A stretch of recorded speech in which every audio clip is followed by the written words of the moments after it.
Во ситуација кога вие имате една цела уставна криза, во ситуација кога парламентот не носи закони, во ситуација кога владата е, да кажам, административна само во функција, нормално дека една таква ситуација ќе биде уште покомплексна со општините.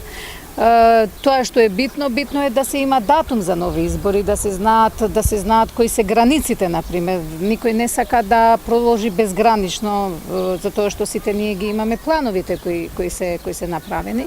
Така да ќе чекаме како ќе се одлучи од страна на Уставниот суд. Ти сакаме тоа што побрзо, значи да се заврши, што на пократок рок да се знае кој ќе биде датумот на нови избори и така да што помалку граѓаните да имаат проблеми, а и администрациите да имаат проблеми. Мислите дека ќе има проблеми сега, како плата?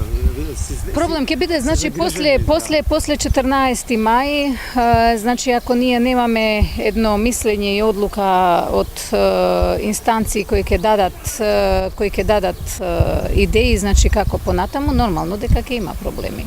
Но се надевам дека на одговорен начин сите ќе се справиме со тие.